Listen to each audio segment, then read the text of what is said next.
Hello and welcome to the June, July, and August monthly wrap up.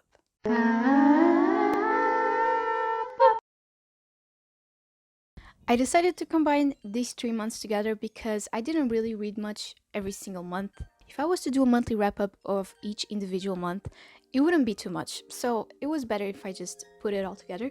So here we are. I also made notes this time, so hopefully this will be a little bit more concise this month. And let's start. Starting with the books I read in June, I read two books. The first one is Final Draft by Riley Redgate. This book is about a teenager called Layla whose only interest is writing sci-fi stories and watching a sci-fi show called The Rest. She bonds with their creative writing teacher who also really admires her work and also really likes The Rest, the TV show. After he suffers an accident, he is replaced by an award-winning writer who makes Layla's life pretty much living hell. She is very hard to please, and no matter what Layla does, she just never gets good grades, which wasn't happening with the other teacher. But following her new teacher's advice, she ends up getting out of her comfort zone and just living new experiences. Now, why did I like this book? It was very relatable to a certain period in my life. I also love the way that she writes. It is mostly short chapters, but they are very descriptive. There's dialogue, but not too much dialogue, and she uses a lot of metaphors. It's in a way a little bit like purple prose, but not as exaggerated. The secondary characters aren't just there to aim the main character's goal. They actually have backstory and they have interests of their own, and they also change as characters.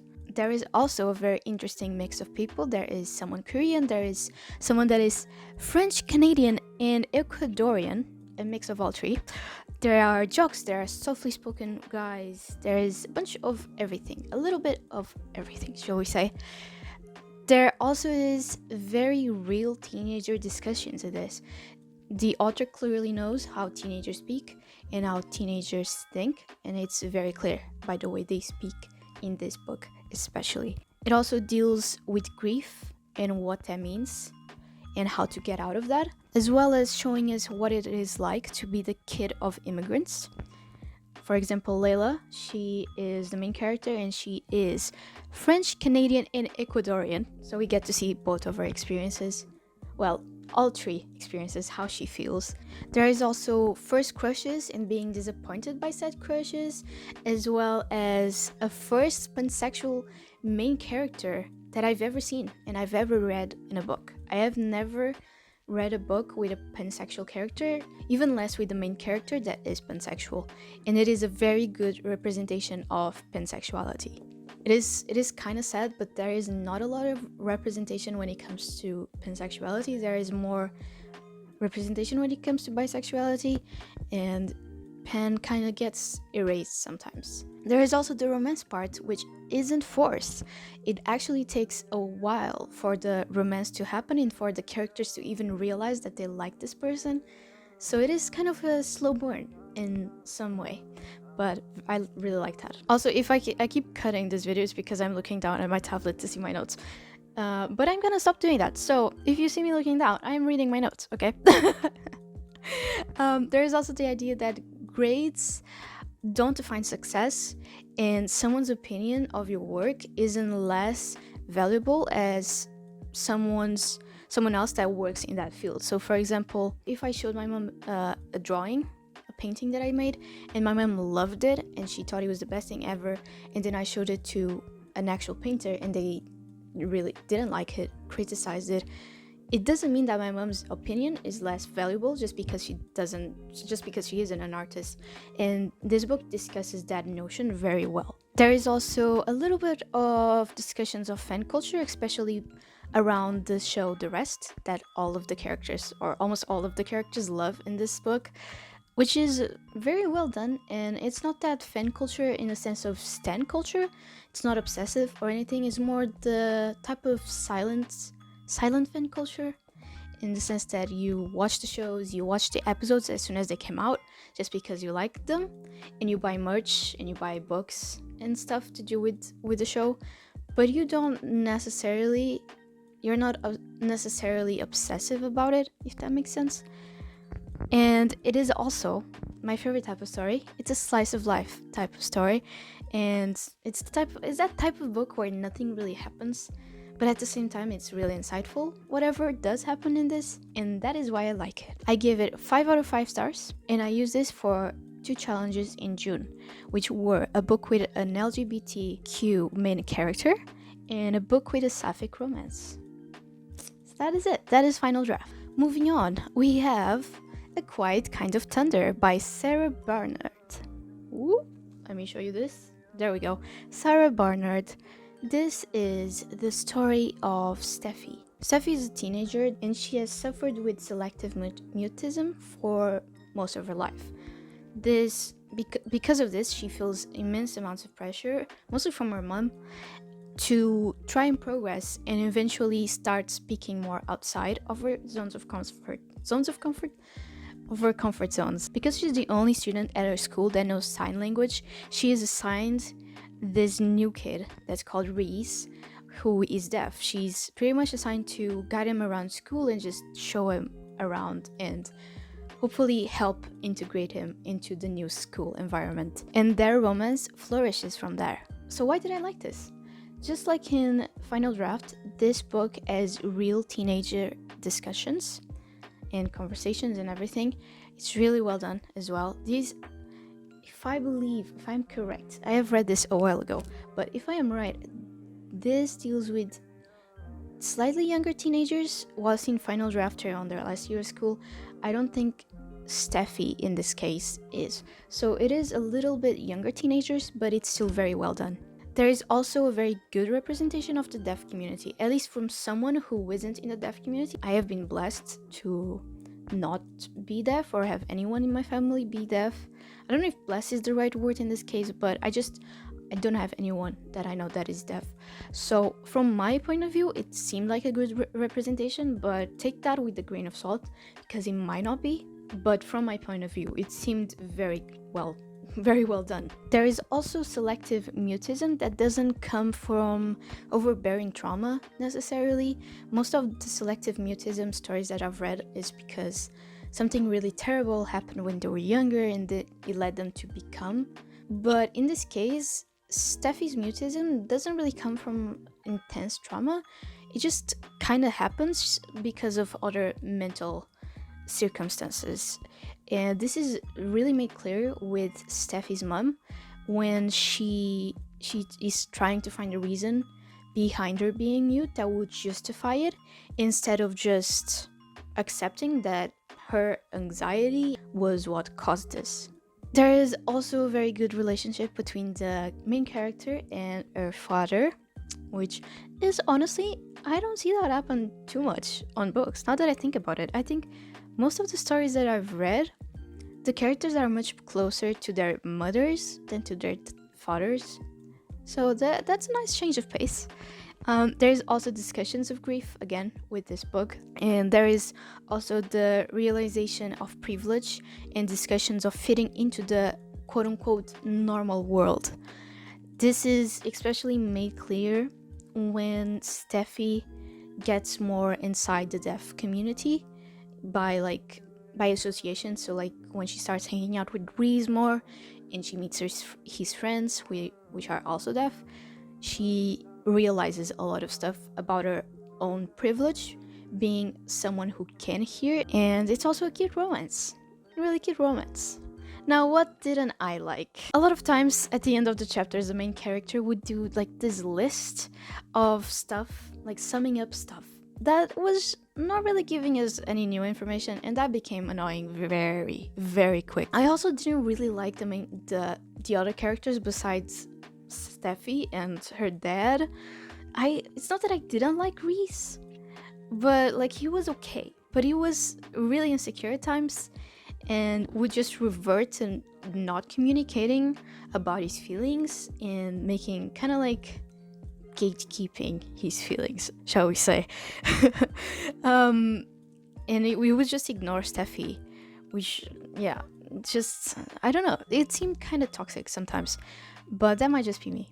And the other characters, honestly, I couldn't care less. Like her best friend, couldn't care less. Everyone else, It's not that it didn't have backstories. Well, Steffi's best friend didn't really have a backstory, to be fair, but I just didn't really care.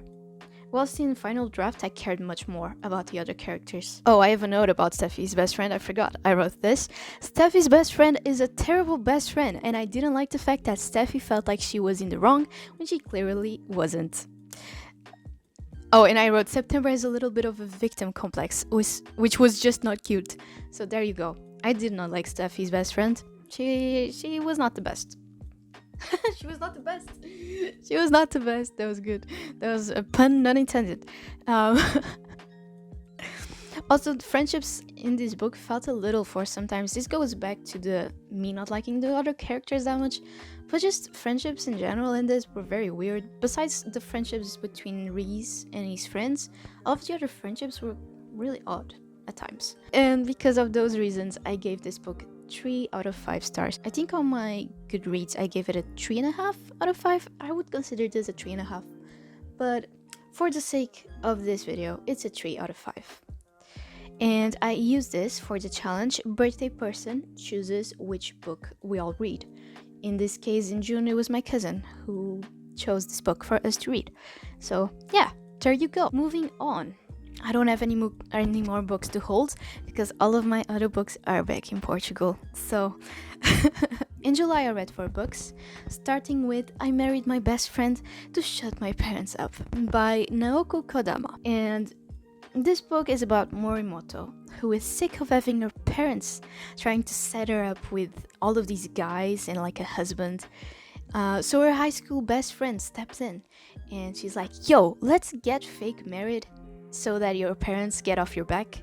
And you know, just in typical fake dating trope, they end up falling in love. And that's the premise of the book. What I liked, it is a sapphic romance. It also shows the discrimination that Morimoto faces at work once people find out that is married to a girl.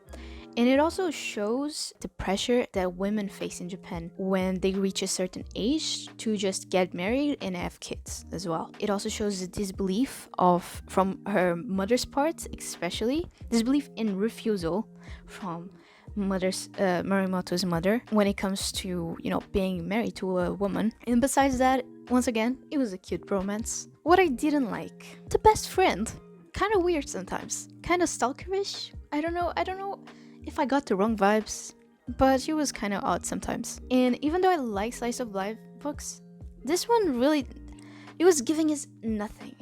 It was go ahead queen, give us nothing, but in a bad way, if you know what I mean. And it was too short. I felt like he was left unfinished. I don't know if there is a second volume for this, but if there isn't, then it was definitely rushed.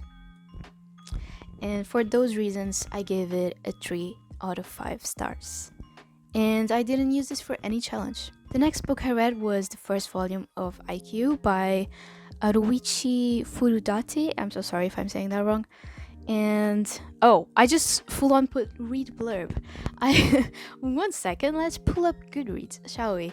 So, IQ. Ever since he saw the legendary player known as the Little Giant compete at the National Volleyball Finals, Shoyo Inata has been aiming to be the best volleyball player ever. Who says you need to be tall to play volleyball when you can jump higher than anyone else? That is pretty much the plot of this book. It's just about volleyball. I read this because I was told by TikTok that people who like BTS would enjoy this manga, which, you know, we'll see. So what I liked about this book, it has a sunshine / grumpy friendship trope. It has also very funny characters and very good team dynamics, like between the sports team, the volleyball team. It also has that message that as long as we put our time and effort into it, we can do anything we want. And as it is proved by Inata, who starts off not really knowing how to play volleyball that much and ends up becoming decent. I mean, I wouldn't say he's perfect, but he's definitely decent. What I didn't like, there is a lot of volleyball things, like wording and a lot of volleyball just related stuff that I don't really understand. I'm not a big sports fan, and I thought it would be a little bit more accessible. but I didn't feel like it was accessible in a way, just because I don't understand volleyball, and I still don't understand volleyball, and most of the time I didn't know what was I didn't know what was happening. So yeah, that was one of the reasons why I didn't like it that much. And yeah, that was pretty much it. I'm not a big fan of sports, so it was just a little boring sometimes. That doesn't mean that it was bad necessarily, because I still gave it a 3 out of 5 stars. And I used this for the challenge book that was adapted to a movie slash TV show. This book was adapted into an anime. I might still watch that anime. I've heard that it's good, but if it's anything like the manga, I might get a bit lost in translation. We'll see. Moving on, we have Aristotle and Dante discovered the secrets of the universe by Benjamin Alire Sins. Sins? I can only think of Sins from Undertales, but I don't think that's how you pronounce his name. Read blurb. Don't you just love when you put on notes, read stuff? Like, instead of actually writing your thoughts, you just put, read Goodreads. Read the blurb from Goodreads, please. Right, so, Aristotle and Dante. Dante can swim, Ari can. Dante is articulate and self-assured. Ari has a hard time with words and suffers from self-doubt. Dante gets lost in poetry and art. Ari gets lost in thoughts of his older brother, who is in prison. Dante is a fair-skinned. Ari features are much darker. It seems that a boy like Dante, with his open and unique perspective on life, would be the last person to break down the walls that Ari has built around himself. But against all odds, when Ari and Dante meet, they develop a special bond that will teach them the most important truths of their lives and help to find the people they want to be. But there are big hurdles in their way, and only by believing in each other and the power of their friendship can Ari and Dante emerge stronger on the other side. Well, what did I like about this book? It is once again the sunshine slash grumpy trope, but in this case, it's a little bit more than friendship. It also shows that boys can be emotional, and that is okay. And it depicts that existential time in teenager lives so well, especially from Ari's perspective. I initially thought this was set in the era of the philosophers, so like actual Aristotle, but it actually takes place around the 80s and 90s, and because I had just seen Stranger Things, it just made it so much better, because I was still in that Stranger Things set of mind. It is very poetic from time to time, especially Ari. Dante is also poetic, but because the story is told from Ari's POV, we get to see Harry being poetic much more. It also deals with that existential question that everyone has had at some point in their lives, that is, what are humans and what exactly is our purpose in life? Just super light question, It also explores identity and sexuality, and it deals with the loss of someone we never really knew too well, and even though that person isn't dead, it feels like they are. And once again, just like in Final Draft, it depicts the life of immigrant kids very well, especially the debate between how to stay true to yourself while still remaining loyal to your parents' country culture, especially Dante. We see a lot of this questioning from Dante's part. It also deals with nightmares and what those mean in the context. Also, probably read trigger warnings for this book. And it's also the coming of age type of book and slice of life, very slice of life. It is also mostly written in dialogue, which makes this book so easy to read, so fast. You read this book so fast. I think if you were to sit down with this book and actually read it instead of getting distracted every 5 minutes like I usually tend to do, I think you could probably read this in 2 sittings. It is that fast to read. What I didn't like, I thought the ending was very rushed, and I wish we had more of an Aristotle POV when he was exploring and debating his sexuality and coming to terms with it. but we didn't really see that much of that. In fact, I don't think we saw any of that. So the ending was definitely rushed. This isn't to say that I didn't love this book. I really did. And even though the ending was rushed, it didn't take away from it being a 5 stars for me. So yeah, I go read it. Honestly, it is beautiful, and I already have the second one. Hopefully I'll read that when I go back for Christmas, because I left a book in Portugal. And I read this for the challenge joint reading. Can you see the flies flying in front of my camera? I feel like you just saw that.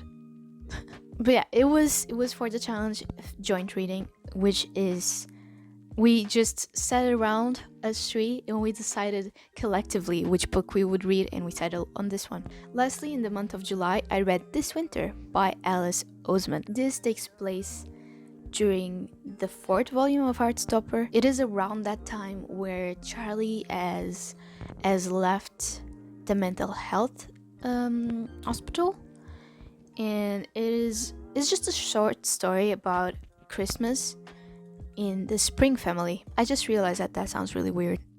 I don't mean Christmas in spring. I mean because Charlie Spring, you know what I mean? It's just what Christmas looks like at Charlie's home. So what did I like about this? Well, first of all, Nick and Charlie. It is also more focused on the Spring sibling dynamic. So we have a lot of Tori, Charlie, and Oliver communicating amongst each other, which we see that in Heartstopper, but we don't really see it that much. It's mostly about Nick and Charlie. So on this book we have a little bit more of that, which was really wholesome to see. We also got to see more Olive. I read that wrong, sorry, my bad. We also got to see much more Oliver content. Who doesn't love Oliver, honestly? I'm still kind of sad that they cut him out of... That was a fly.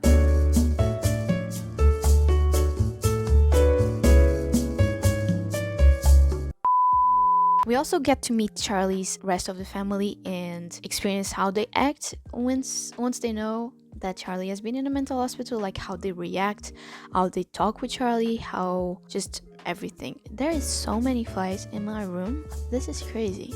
I think they are being attracted by my ring light. And I am not enjoying this. I feel like you're gonna see a lot of flies going around in this video. And I apologize, but there's nothing I can do about it. Where was I? We also get to see a lot more of Charlie and Tori's relationship as siblings, and how Tori protects Charlie, especially with the rest of the family, especially cousins. You can tell that she understands how he feels just by looking at him. She doesn't even need to ask him how he's feeling. She will just know.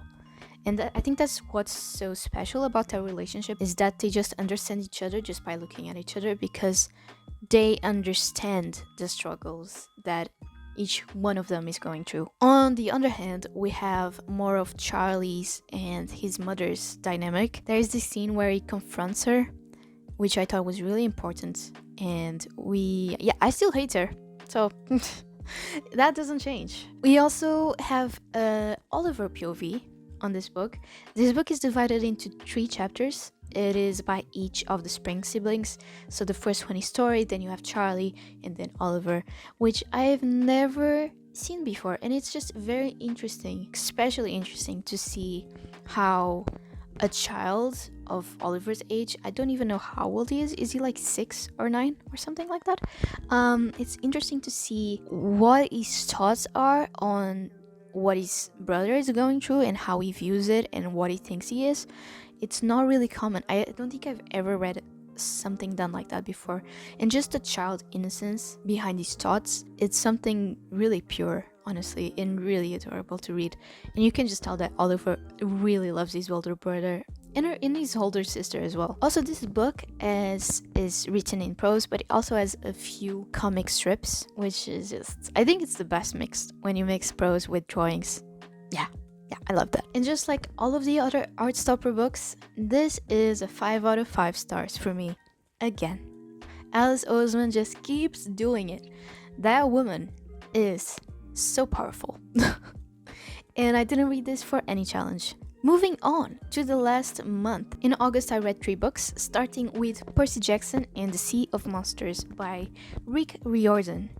This is the second book in the Percy Jackson story series, and it takes place at the end of school year, just like the first one did. On this book, Talia's tree has been poisoned, and we follow our heroes as they try to heal the tree because, well, the tree is the only thing keeping them safe at Camp Half-Blood, so it is important that they heal this tree, and it is just their journey trying to heal the tree and get whatever they need to heal the tree, which I'm not gonna say because spoilers. What I liked about this book: Percy is as sassy as ever, and we love to see it. Percy Sassy, wait, what? Sassy Percy is my favorite Percy ever, okay? I just love sassy characters, it's so fun. We also get much more of Annabeth and Percy's friendship. They just become much closer in this book. We also learned more of Percy's water powers, which is so cool. So cool. And we just learn a lot of stuff about characters in this book.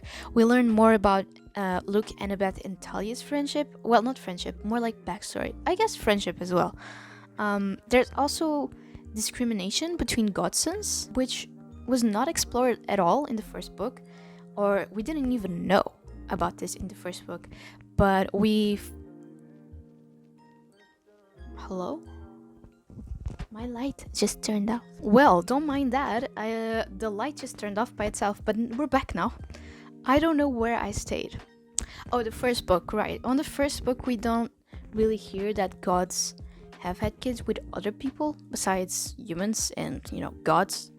But we learn in this book that gods also have kids with, I believe it's nymphs? That could be wrong. But when they do, they have Cyclops. And in this book, we just see a lot of the discrimination between the gods' kids. So, like, between the demigods and Cyclops, and just how demigods see Cyclops as inferior beings, even though they are brothers.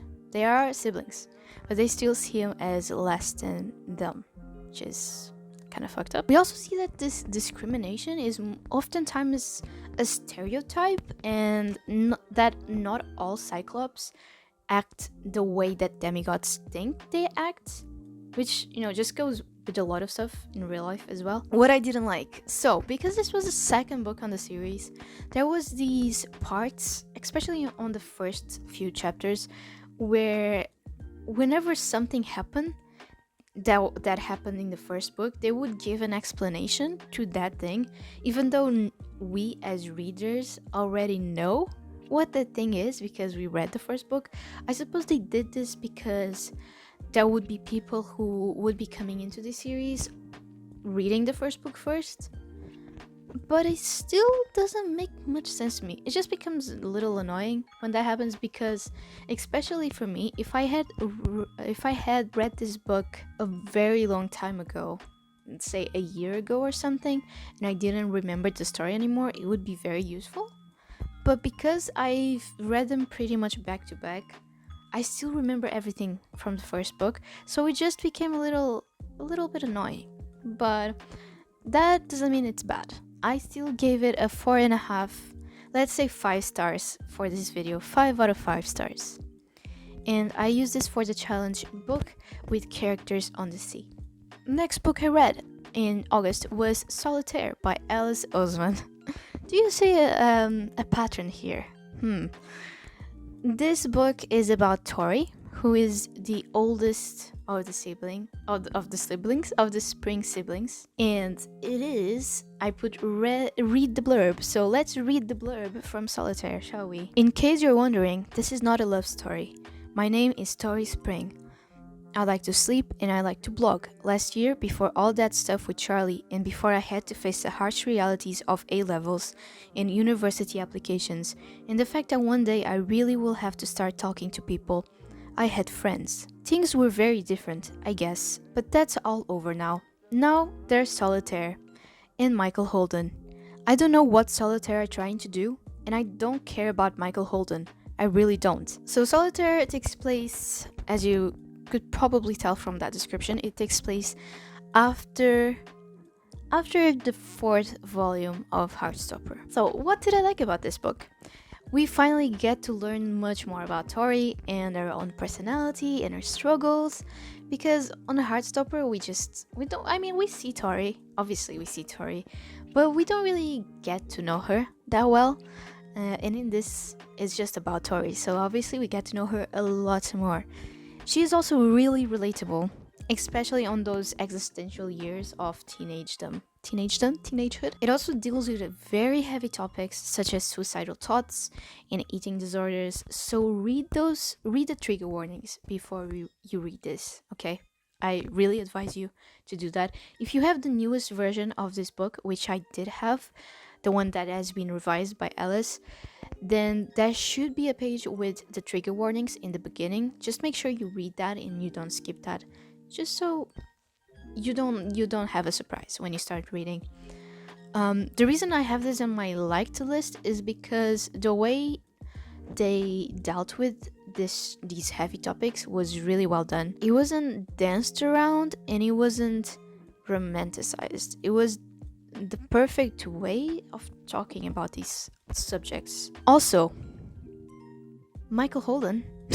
Michael has some difficulty learning at school, which is it reminded me a bit of Levi from Fangirl by Rainbow Rowell. Just the way he learns is different to everyone else, which doesn't mean it's bad. It's just different, and Michael is the same way. Also, Michael is our pansexual king. He really is. So this is the second character I've read in the book, or a second.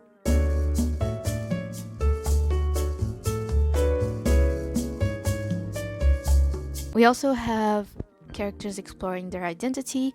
We have the grumpy / sunshine trope, and we get to see more of Nick and Charlie's relationship through Tori's highs. So like what she feels about it and what she thinks about Nick and their relationship and everything. We also have a little bit of fandom culture and how teenagers act / think, especially that hive mentality that teenagers tend to have. What I mean by hive mentality is there's this thing when I see it a lot, especially on streams, but when someone says something on a Twitch chat, everyone else will repeat that thing. If it is something that has hive mind qualities, I don't know if this is making any sense, but for example, let's imagine a Twitch chat. If someone puts an emote, which is like an emoji, if someone puts in a certain emoji when something funny happens, for example,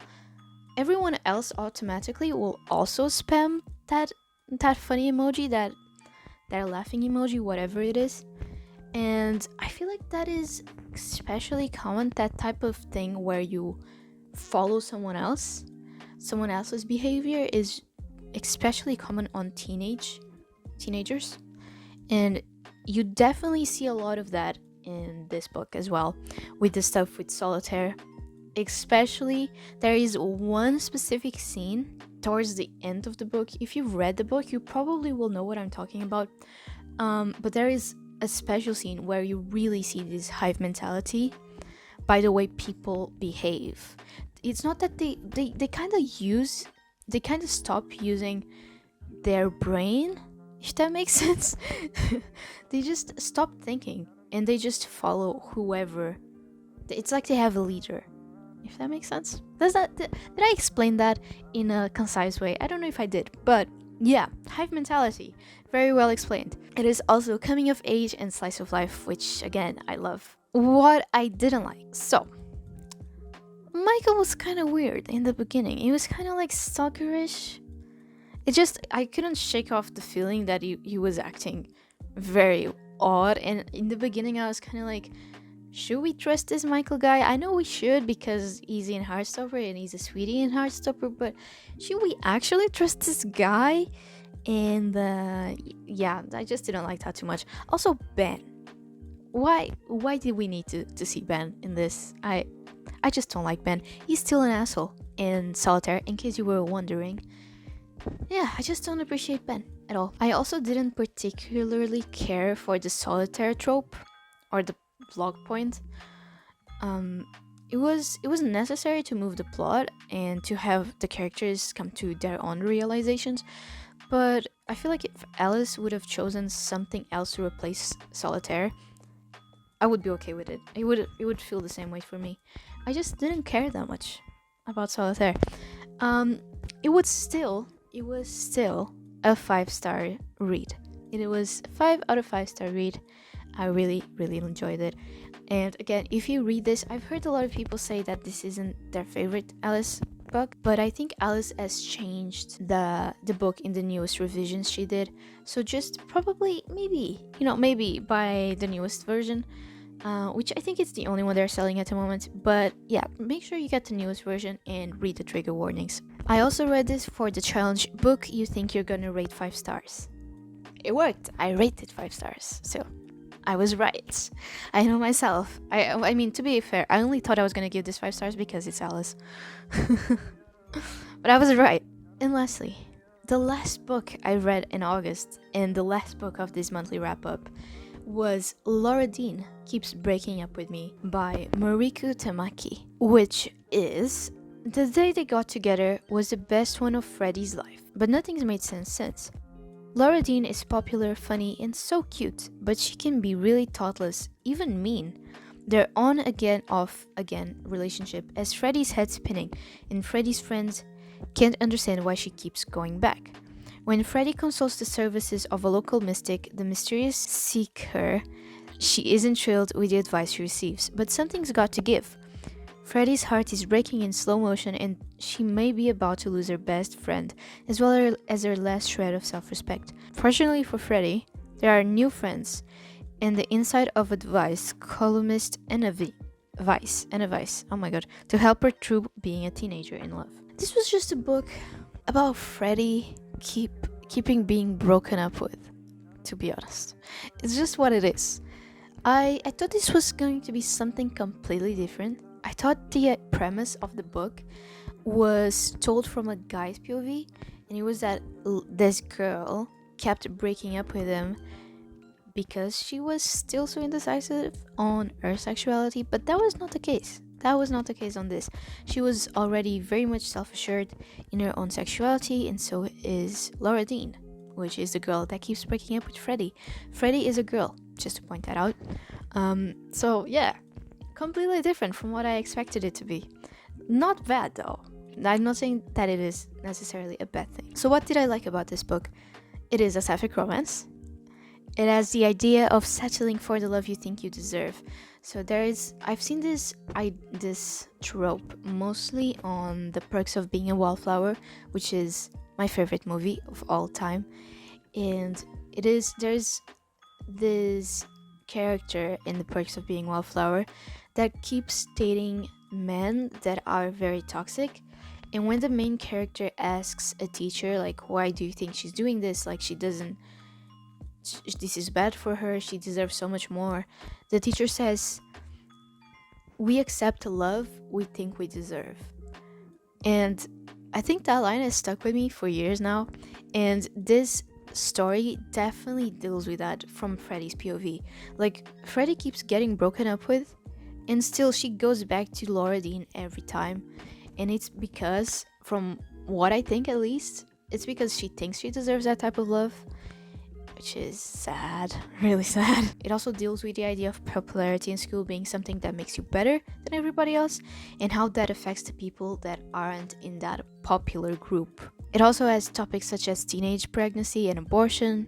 Please read the trigger warnings, as well as being unable to distinguish between love and emotional abuse. It also shows that thing where people ditch their friends to be with their partner all of the time, and then expect their friends to be there when you eventually fall, to catch you when you fall, even though you've done nothing to help them when they were going through rough patches. You've just been so hyperfixated on your partner that you just completely ignored and forgot your friend's existence. It also shows characters learning to prioritize themselves and their feelings instead of trying to worry about everyone else but them.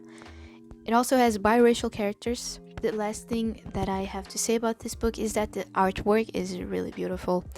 It is a graphic novel. I don't think I had said that yet. This is a graphic novel, and it's mostly line work, and the little color that it has.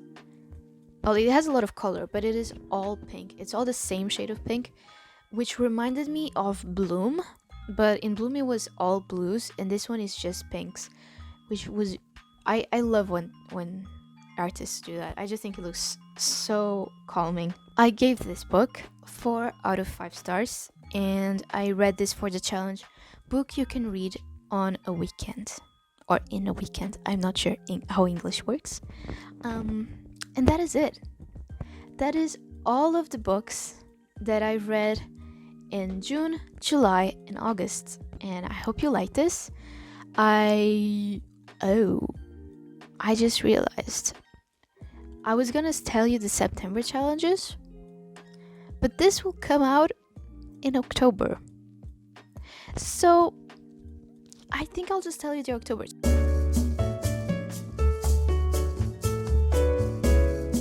If you liked this video, then feel free to leave a like, and if you want to see more of this content, then feel free to subscribe. It would really help me out a lot. And until next time, goodbye!